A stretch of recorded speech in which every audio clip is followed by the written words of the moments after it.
All right, so please forgive me. I'm going to do my best here on the pronunciation front. Dr. Gloria Esoimeme is an internal medicine physician with a master's in global health and a PhD in health services policy and administration. With her distinguished academic background and experience living in Nigeria, the US, and the UAE, she equips women with the skills to lead, negotiate, and succeed. Sorry. As a consultant, the allergies are starting.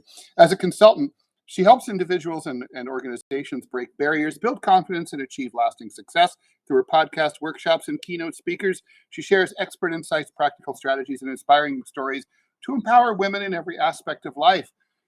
Dr. Esoimeme, thank you so much for joining us here on the TMI Show. Thanks, Dad. Thanks, Manila. Hello. Can we call you Dr. Gloria? You can. Okay. Thank you for that. So first up, we have to talk about, well, obviously you became an MD. You would be a good example of a woman's success story, right? Being an immigrant to the U.S. Here you are, an MD, and now you want to coach women, which is outside of the field of internal medicine. That's what you're, the kind of doctor that you are. Why did you want to make that switch? I won't describe it as a switch. I do both. I don't think I can ever stop being a doctor. It's because I grew up in Nigeria, and from high school, you jump right into med school. Unlike the US, wow. Yes, unlike the US, where you have to do 4 years of undergrad and then med school. So right from when you're not even an adult, you're trained to be a doctor. So I don't think I can ever know how not to be one, since all of my adult life I've been a doctor. So I still see patients. I work in a rural area in Albany, Georgia. I work 3 days a week. It's full time, but I see patients 3 days a week, and then I have my Thursday, Fridays, and weekends for more other creative stuff. And what made you want to venture into this? I mean, you know, the success coaching, what do you think women in particular need to think about right now as we were just talking about Donald Trump, his administration. What do you think a lot of women need to consider at this time, given that there is a lot of backlash against woke agenda, what they call woke agendas, what they would say is a professional DEI rollback. How do you think the women that are looking up to you for advice, what do they need to consider professionally when they're now graduating university or graduating medical school or wherever it is, they're going out into the workforce, and it's a different place than, the professional age when you and I came of that professional age? So there's two ways to look at DEI. There's the lens from the individual, like me, you, we're looking for a job, we're trying to move up. There's also the lens from the institution, right? So the people who are employing, they are the ones who are kind of reaching out and say, hey, come be at the table. But from the other end, we're pursuing excellence. We're trying to qualify for the jobs. We're not trying to say, oh, I'm not qualified, please give me a role. It's I'm qualified, give me a seat at the table. So the difference now is maybe before they would have an organization where maybe there are all male. They'll say, okay, we need some females here. And then they start to reach out to women to say, you come to, there was that invitation to come to the table, or they say, we need a Black person here. And then they are reaching out, trying to make the whole community more diverse. I still have some reservations about that, because there might be an invitation to diversity, but inclusion is not really there. It was never there. They have you have people come to the table to a mix that's not really a good fit for them, and they never feel included. So that's on the other end. But but like I said earlier, the difference is that now women have to be more proactive to get those roles, because no one's going to be like, oh, we have 10 males here, we need 1 woman. They're fine with the whole system now. It's fine just having 10 men, or just having situations where there's no racial diversity. So that's the difference. Now you have to reach out. We as women, we have to reach out more and ask for those roles. Doctor, how widespread are these changes? Right, I mean, the new administration's only been in office for less than 3 months, and obviously they can have an impact on the government with executive orders. But private institutions and corporations, especially those that don't have federal contracts or relationships, they can still do whatever they want, right? So, That's correct. there must still be quite a few institutions that have not that have no intention of changing their policies. There's still places that still want to be what they do, what they've been doing. However, we can't deny the power that the federal government has over the whole country. We can take, for example, you can say Walmart. That's where I get groceries, but there's Target. That's where I get stuff from. But they're all changing policies based on the federal government, and some are just scared of backlash. Like, since the federal government is saying there's no more DEI, and then they buy into that, then they're like, okay, we're going to switch and then conform to what the federal government is saying.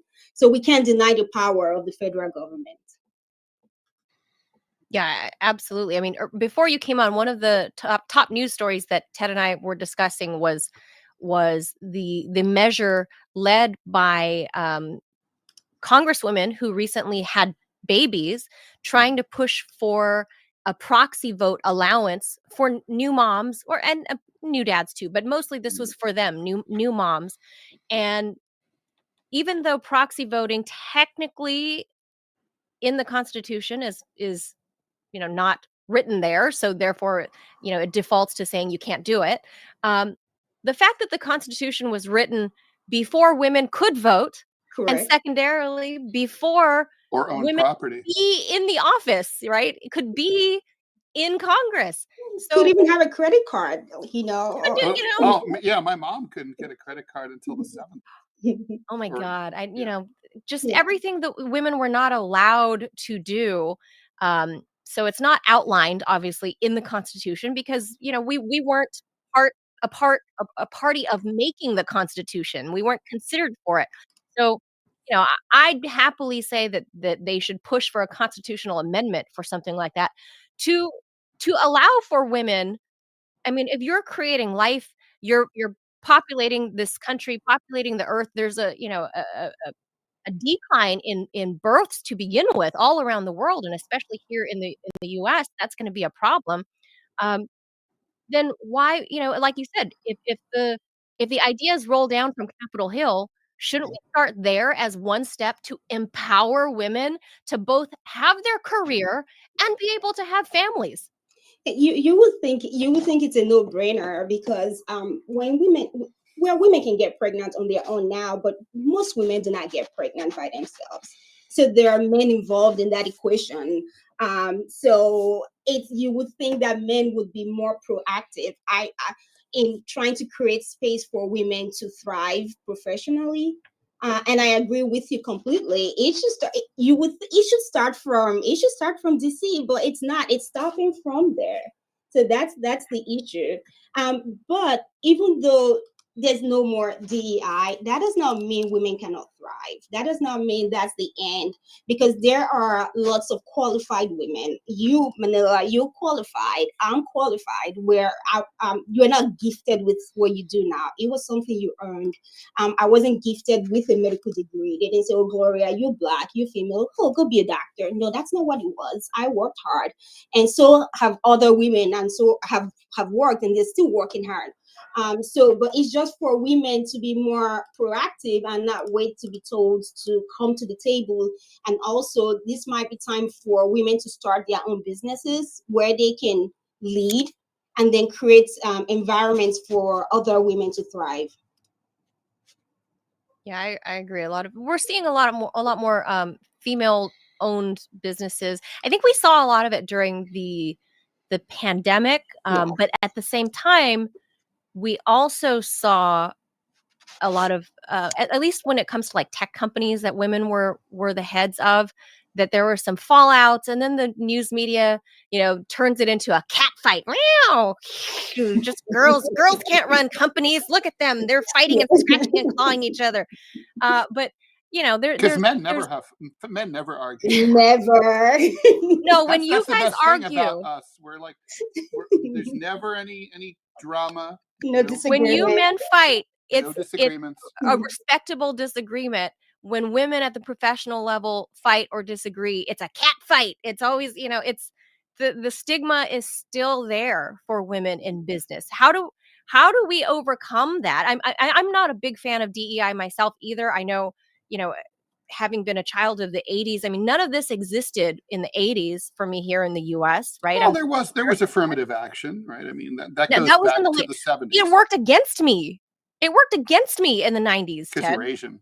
because I'm Asian. So it actually worked against For me. college And admissions. and it stuff, worked yeah. against dozens of kids that were Asian kids that were trying to get into Harvard, and some of the nasty things that were said about them, you know, behind closed doors that, you know, that were unveiled during discovery. But besides that, you know, so I'm actually, I would say I'm living proof. I've lived it, that some DEI initiatives have backfired against. I'm a double minority, a female and, you know, a brown woman, Well, so you a benefit brown kind yellow of. woman. You benefit half, but then you don't benefit from the other half. You know, it's.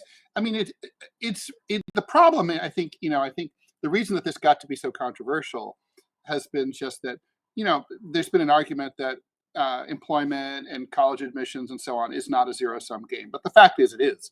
I mean, the fact is there's only so many seats at Harvard. There's only Right. so many. You know, when a hospital hires doctors, they only have X number, and so, you Right. know, if you get it, someone else doesn't get it. That's just how it is. So, and I think, you know, there's kind of like the sense, like, you know, old white guys, you know, they're feeling left behind. I mean, you know, I've had a pretty good life, but a lot of them are really truly their wages are falling. You know, there's almost there's only 40% of college students are boys now. I mean, there's a problem there, and so I think, but it's kind of like, but then I don't know. It's just like, it just seems like so American we keep overcorrecting every time we Right. go from one extreme to the other. It's like, let's have systemic racism and sexism forever. And it's like, okay, now let's just like, okay, no, if you're like an old white guy, you can't get a job at all. It's like, now let's get rid of, like, okay, so let's go back to the way it was. Like, no. It's like, is it possible No. to achieve some kind of, you know, really what we need is equality? You're right. But the big question is, how do we achieve that? You know, Right. that's a big question. That's what politics is the process of arguing about, you know, questions like that. You know, if I had the answer, I would tell you. I don't know the answer. Yeah, I don't know. I've you know, I'm not a conservative, obviously, but I'm also not a Democrat Well, you voted for either. Trump, so, you know, you can't quite say That doesn't make me a Republican. That doesn't make me a conservative by any stretch. Republicans be Republicaning. No, that is not the case. Like, you know, Don't my judge me reasons by the why way I vote. I voted for him. I'm not Right, Catholic. because I mass. should vote with my female body parts for Kamala Harris. So, you know, that was one of the things that I hated about the campaign was they tried to rally. You know, she didn't offer enough as a vice president and then as a nominee herself in the 11th hour, that then she had to appeal You could follow my approach and not vote for to either 50% one. of the population by saying you should vote for me just because I'm a Black and Asian woman. We have the same body parts, so you should vote for me. You could have voted for No, Dr. you don't Stein get like my I vote. did. I think we have a And really throw good away a mix. vote again. I think we have a good mix here, because I voted for Kamala and you voted for Trump and you didn't vote. So that's I voted for Stein. I did vote. Oh, you did? Okay. Yeah. I voted for the Green Party. She's a white female, Ted. Yeah, that's right. Last time It cancels out I'm not each sure about that. in I didn't say it personally, DEI chess. It cancels each other out. Yeah. So but see, that's what I don't like about Do the you politics of think DEI. do you think if maybe DEI had gone on for another, like, let's say another like 10, 20 years, if we would have gotten to that place of equity where we will not need DEI anymore, maybe a few more years where there's some balance, where minorities would have been, because lots of lots of Black people, lots of women, white women, lots of Asian kids got into Ivy League schools because of DEI. So do you think after a while there would have been balance if we kept this going for a while? I mean, the way I look at it is like, no, because like, human civilization, settled civilization is 20,000 years old, right? So are we going to say that like for 19,950 years, we had systemic racism and sexism. And then it's like, okay, and now in 20 or 30 years, we can erase all that? Like, I don't think it's possible. There's like, with racism, there's the whole accumulated wealth problem, right? Like, like white America has accumulated wealth on the backs of Black people and other people for centuries. It's like, I mean, the entire country's built on slavery and racism. It's like, you can't, unless you have like a communist revolution with a radical redistribution of wealth and income, I don't see how you can fix this by nipping and tucking at the edges of the capitalist system. That's an interesting take, but I feel like I'm pro excellence, I'm pro merit, but at the same time, I also believe some people should be called to the table when they deserve to be called. So if you are qualified, then you should have a seat at the table. Not like you're qualified, but because you don't fit a certain norm or description, then you're not given a seat at that table. Well, I think. for example, let's talk about when Joe Biden took office, and he said specifically when there was a seat to be open at the U.S. Supreme Court, he specifically said, "I am going to appoint a Black woman," specifically, and now Justice Ketanji Brown Jackson is in there, obviously, and it's history making on many. I mean, there are a lot of things to celebrate about that, but and I'm no expert on her career, and I know that she was a judge here in DC. I'm no expert in her career, so obviously she worked to get to where she was at that point. But the moment that Joe Biden announced that that she was picked specifically because she was the color that he wanted and the gender that he wanted, or the sex that he wanted, it created an air of discrediting her achievements up to that point.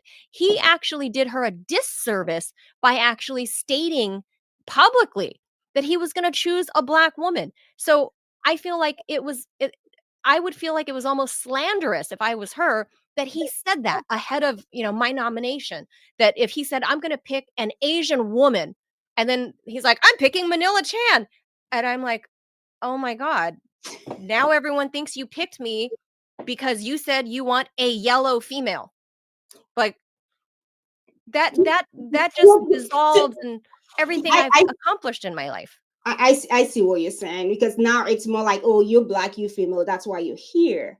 However, that's not all why she was there. We all know that. So there's still the resume to look at. I think for every, in quotes, diversity hire, there should be like a match and say, okay, so if this was a guy, were we gonna was this person qualified for this position? And if that person is not qualified, then I think that's not what diversity and inclusion is all about. If that person is qualified and you're saying, you know what, I can look here, or maybe I have on this board, all I have is just white males, and I'm like, I want something different, or all I have is just Black females, and I say I want something different, then I should go specifically to look for what I want.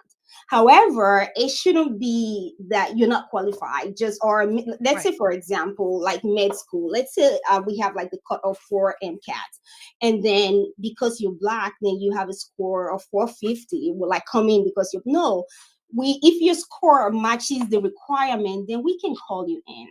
Because I'll use medicine because that's my bread and butter. That's what I know. So there are patients who would come see me because I'm Black. That's why they would come see me. And there are Asian doctors who would pull all the community of the Asian population in the city because studies have shown that people are more comfortable seeing doctors who look like them. And so it's not just about the institution now, it's about who we're serving. So if my hospital, for example, says they're not going to be purposeful about inclusion, there are patients who would not feel fulfilled going to see their doctor. They would always have that reservation. And because some would say, oh, I feel I can tell you everything, just because they feel comfortable. So there's that part of who was serving. When I went to see a urologist, I don't want to see a female urologist. Sorry. And I'm sorry, because I'm sure there are women who are excellent urologists. Yep. Obviously. Well, I prefer a female gynecologist. Yeah. I feel sorry for male gynecologists because it's like probably harder for them to get clients. Not really, because people already have it in their mind what doctors look like. Doctors look like tall white male. Yes. So they're more comfortable. Then it's just like an extra layer of comfort when you're female. But they're like, oh yeah, because I've had male gynecologists and I've gone for my pap smears and I'm like, yeah, that's what it is. I kind of see what you're saying, Dr. Gloria. I mean, like, I don't know if somehow in my mind I justified it with the fact that my doctors are all of a certain age before, DEI became a thing in the last years, right? So I guess in my mind, it's just, and let me tell you, all of my doctors, well, except for my breast oncology doctor, he's a tall, very handsome white male, but all of my other doctors are female minorities.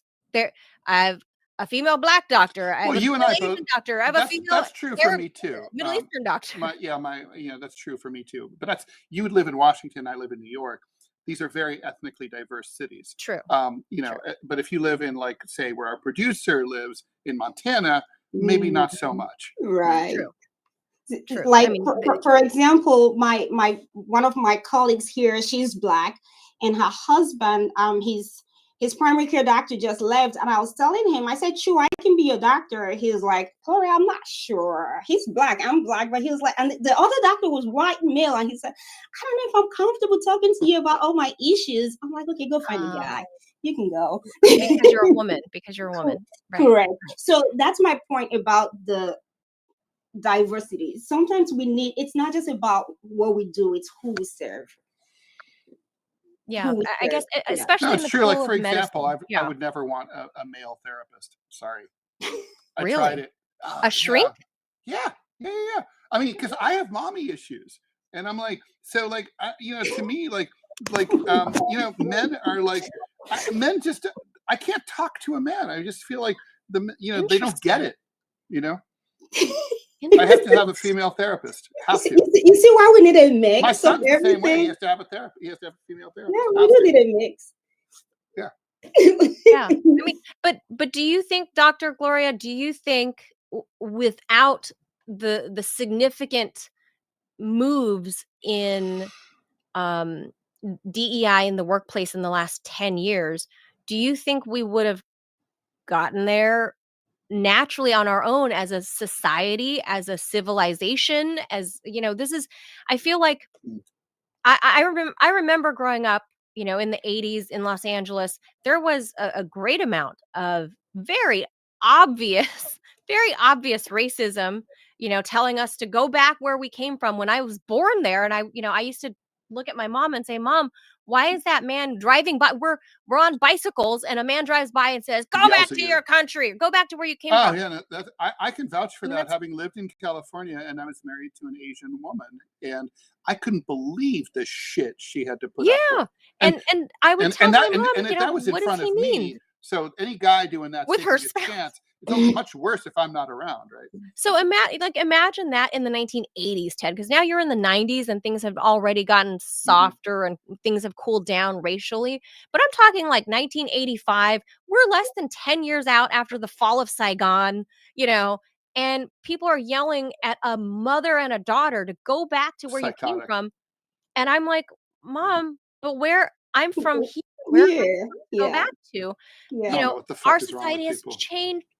Society has changed so much from the 1980s, and let's say that's 1985 to now 2025, did it evolve naturally, or did this stem from actual pushes to kind of um, manipulate society by way of movements and laws? Maybe on this, I don't think DEI had any traction on the streets. I think there was just an increase in population, and then there were more like your mom came here, she had you. If you have kids, so it's just that was just natural. Like we are having more. Demographic changes. Yeah, yeah. Yeah. And so I don't think it had anything to do. People just got more used to seeing people who are not like them. And then DEI might be also as much of a reaction or a reflection of these societal changes as a driving force. yeah. I mean, Yeah. there's obviously the answer is kind of yes, right? Like they both have an effect. I mean, because there are definitely like companies if you're in that school, with kids, they don't, there's really like amongst kids in school, there's no like, oh, I'm denying you as my friend. No, you know, right. I just like you. And then we're friends. So and then you're like, oh, like some people will, oh, I have a friend from Nigeria, so I'm friends, so I'm used to that. And people just got more used to it. Then DEI was trying to push it more in the corporate world, not like on the streets where people would yell at you. I agree with social that completely. engineering, You know, right? a really good reflection of that is after one of the big presidential elections, the newspaper put out a county by county red versus blue county results, right?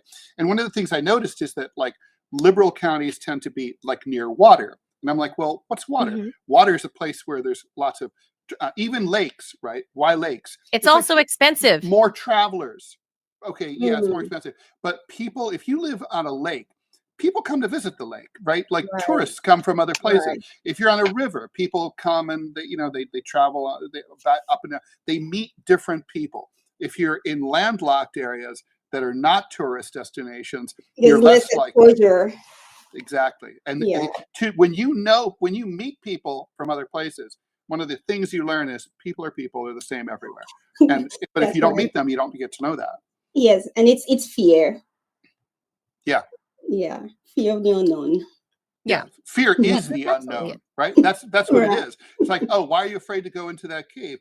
Well, I don't know if there's a bear in there. If Right. you knew for sure, like then you wouldn't be afraid.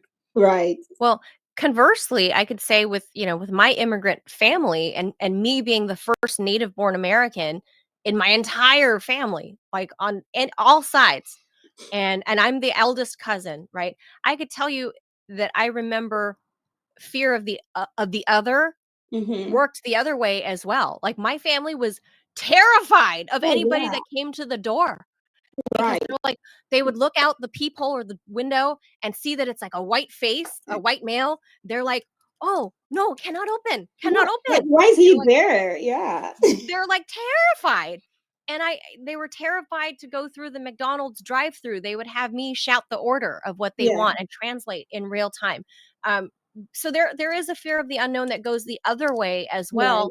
That then they never get out of, if those communities, when you have enough people of that particular immigrant subgroup, and if they stick amongst themselves, they then internalize these other ideas as well of this Correct. I don't know if it's we call it like anti-racism, I don't know, but they have their own ideas against white people or the dominant group as Yeah. well. I think for Asians, it would, I'm sure, because I had a friend who was born here, and then she was from India, and then her family moved after her. She was, I think maybe she was like 8. It was hard for her because there was white, there was black, and they, and it was like, okay, so what do I do? Where's my group? She Right. couldn't fit with the black kids. She couldn't fit with the white kids. So I think that's gradually evolving. But that was another issue where there was, we're fighting for black people and white people are, and it's like, okay, so who's fighting for me? Yeah. For me, I was adopted by the Mexicans in my East LA community. So I'm Mexican at heart, actually. So like you said, the demographics have changed in the past 40 years in America. Mhm. I would say with or without any social engineering. And I think when we witness the last 10 years, like DEI is actually a 4-letter word, right? And it's become ugly in many circles, and it's viewed as trying to force, this kind of certain mindset down the throats of people, because it's over publicized, it's overly discussed, it's just like when you have too much of anything, you're going to get sick of it. You're saturated with it. Right, And right. people are just sick of it, I think.